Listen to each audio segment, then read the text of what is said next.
Hello ചന്ദ്രൻ, വരൂ ഇരിക്കും. നിനക്കും ഇരിക്കാം. കേട്ടോ ചന്ദ്രൻ, ഇതെന്റെ ഒരു ശീലമായി. ഇടയ്ക്കിടയ്ക്ക് ഇവളും കമ്പനി ചേരും. കുട്ടികളെ താഴെ വിട്ടിട്ട് ഞങ്ങൾ ഇങ്ങനെ അങ്ങ് കൂടും. You came at correct time. വേണ്ട. ഓ, എന്റെ കൂടെ കുടിക്കുന്നതിനാണോ? അങ്ങനെയൊന്നുമില്ലെന്നേ. I am game. കേട്ടോ ചന്ദ്ര, മലേഷ്യയിൽ ഞങ്ങളുടെ ഫ്ലാറ്റിന്റെ അടുത്ത് താമസിക്കുന്നവർ പാലക്കാരാ. അവർ അച്ഛനും മക്കളും ഒന്നിച്ചിരുന്ന് മദ്യപിക്കും. കാണാൻ എന്ത് രസമാ. ഓ, അത് കണ്ടാണോ നീയും തുടങ്ങിയത്? പിന്നെ അവിടെ എല്ലാരും അങ്ങനെയല്ലേ? കണ്ടോ കണ്ടോ ചന്ദ്ര, ഇത് സ്ത്രീകളുടെ മാത്രം കഴിവാണ്. ഓരോന്നിനും ഓരോ എക്സ്ക്യൂസ്. ഇവൾ എന്നെക്കായാലും കൂടുതൽ കുടിക്കുമെന്ന് പറഞ്ഞാൽ ചന്ദ്രൻ വിശ്വസിക്കുന്നു. നിങ്ങൾ എന്തിനാ ഇതൊക്കെ ചന്ദ്രനോട് പറയുന്നത്?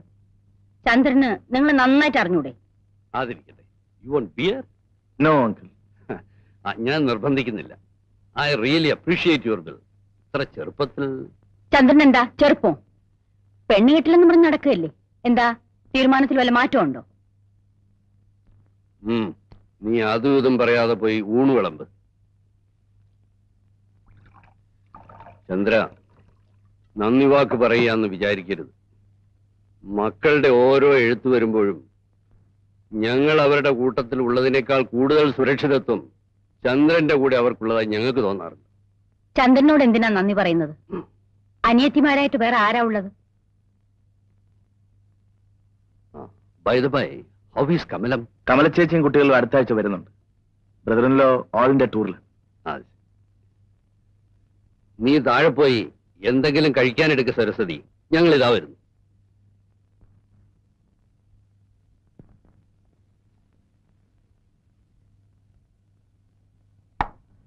ഡാഡി,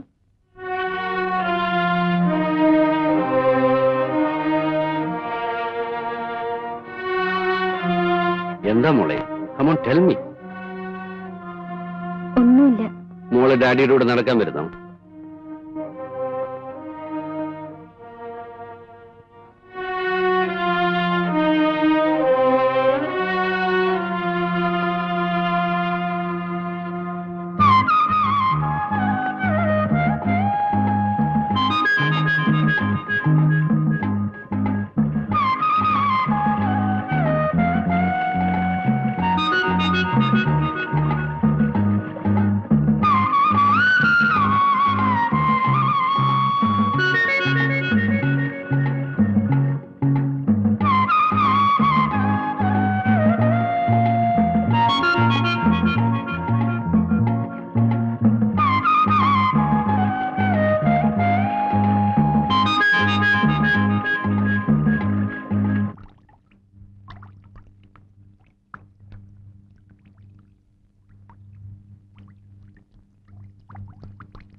ചേച്ചി,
മോളെ പുറത്തു പോ.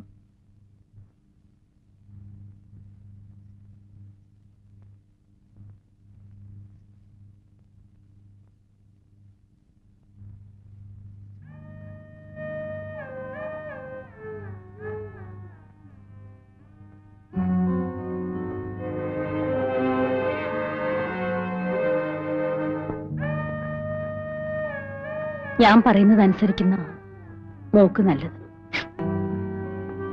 വയ്യ മമ്മി. നിന്റെ ഭാവി നീ ഓർക്കുന്നുണ്ടോ? Mummy please. മോളെ, നീ ചെറുപ്പമാ. അറിയാതെ പറ്റിയ തെറ്റ് തിരുത്തുന്നതിന് അറിഞ്ഞുകൊണ്ടൊരു തെറ്റ് ചെയ്യാം. അത് ദൈവം പോലും പൊറുക്കും. നാട്ടുകാരിതറിഞ്ഞാൽ നമ്മൾ എങ്ങനെ ജീവിക്കും മോളെ? നാളെ രാവിലെ നമ്മളൊരു ഡോക്ടറെ കാണാൻ പോകും. ഒരു കുഴപ്പവും ഉണ്ടാവില്ല. മോളതിൽ ഒട്ടും ദുഃഖിക്കണ്ട. ഞാൻ ഒരിടത്തും വരില്ല. മരിച്ചാലും മമ്മി പറയുന്ന അനുസരിക്കില്ല. ഇല്ല, ഞാൻ നീ പറഞ്ഞ അനുസരിക്കില്ലേ?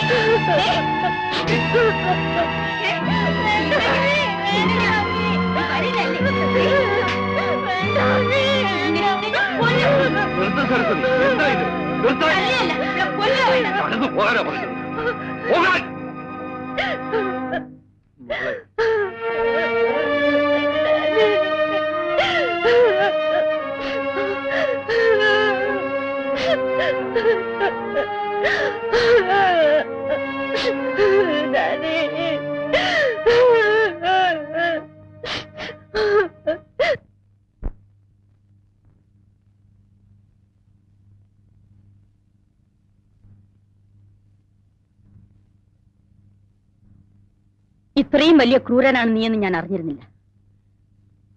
മറ്റാരായിരുന്നാലും ഞാൻ സഹിച്ചേനെ. നീ ഒന്ന് ആലോചിച്ച് നോക്ക്. എനിക്കൊരു തെറ്റുപറ്റി. മനഃപൂർവ്വമായിരുന്നില്ല. ഇനിയിപ്പോ മാപ്പ് ചോദിക്കുന്നതിലും അർത്ഥമില്ല. രമണിയുടെ പ്രായം ചന്ദ്രൻ അറിയാമല്ലോ. അവൾക്കത് മനസ്സിലാവുന്നില്ല. വൃത്തികെട്ട നിന്നെ ഇപ്പോഴും അവൾ സ്നേഹിക്കുന്നു. രമണിയുടെ അച്ഛൻ ഇവിടെ വരാത്തെന്താണെന്ന് ചന്ദ്രൻ അറിയാമല്ലോ. നിന്നെ അത്രയ്ക്ക് വിശ്വസിച്ച കുറ്റബോധം കൊണ്ട്. ഞാൻ എന്ത് പറഞ്ഞാലും എന്റെ തെറ്റിന് പരിഹാരമാവില്ല. അവൾ നിന്നെ മാത്രമേ വിവാഹം ചെയ്യൂന്ന് പറയുന്നു. എങ്ങോട്ടെങ്കിലും കൊണ്ടുപോയി ഒരു ഡോക്ടറെ കാണിക്കാമെന്ന് വെച്ചാൽ ആ നിമിഷം മരിക്കുമെന്ന്. ഞാനൊന്ന് പറഞ്ഞു നോക്കാം.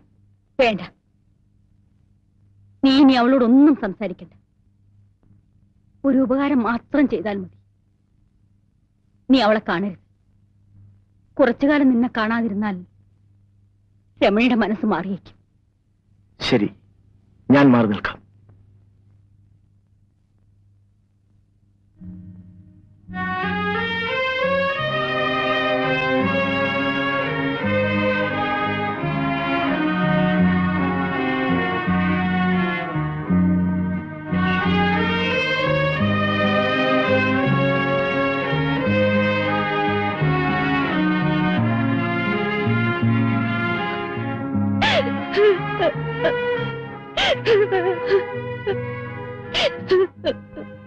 രമണി, മമ്മി പറയുന്നത് അനുസരിക്കൂ.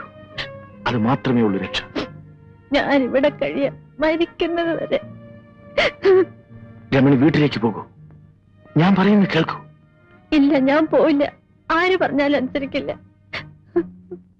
ചേട്ടനെങ്കിൽ എന്നോട് ദയ കാണിക്കും.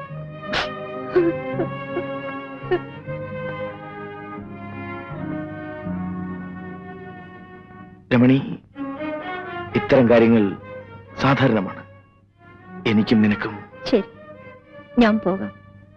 പക്ഷേ നമ്മുടെ കുഞ്ഞിനെ നശിപ്പിക്കാൻ ചേട്ടനോ മമ്മിക്കോ കഴിയില്ല.